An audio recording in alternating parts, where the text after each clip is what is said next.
tous, c'est Obsidia et aujourd'hui on se retrouve pour ma première vidéo qui sera un tuto sur la map Slum, donc pour aider vraiment les débutants. En première partie de ce tuto nous aborderons la classe, en deuxième partie les déplacements et en troisième partie les spawns. Pour la classe, en arme principale je vous conseille la MSMC qui est vraiment une arme puissante pour les affrontements de moyenne portée excusez-moi, et au corps à corps. Le B23R est bien utile quand vous avez plus de balles, car il est vraiment puissant au corps à corps et à moyenne portée. Fantôme vous permettra d'être invisible au drone, donc ce qui vous permettra d'avoir une petite touche furtive.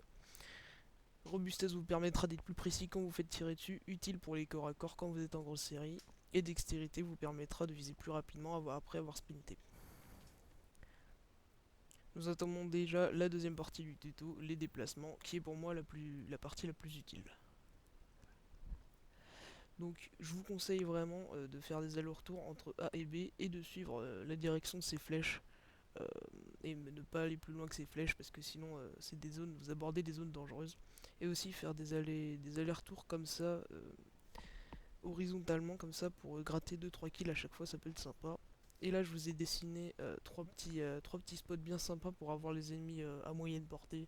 Donc pour gratter à peu près 2-3 kills si vous faites ça plus les allers-retours, je pense que vous aurez facilement la microstation et après vous réussirez à faire votre série. Donc là pareil, quand vous êtes du côté de C, suivez les flèches, n'allez pas plus loin, enfin vers la fontaine, mais vraiment n'allez pas plus loin parce que sinon c'est dangereux, vous aventurez dans des zones dangereuses.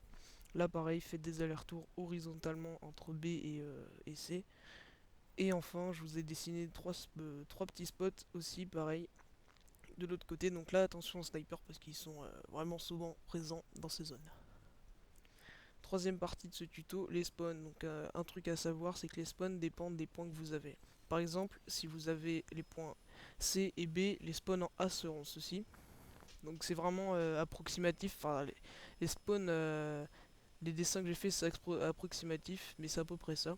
Et inversement, si vous avez les points A et B, les spawns seront comme ça. Voilà, le tuto touche à sa fin, j'espère qu'il vous aura plu. À la prochaine.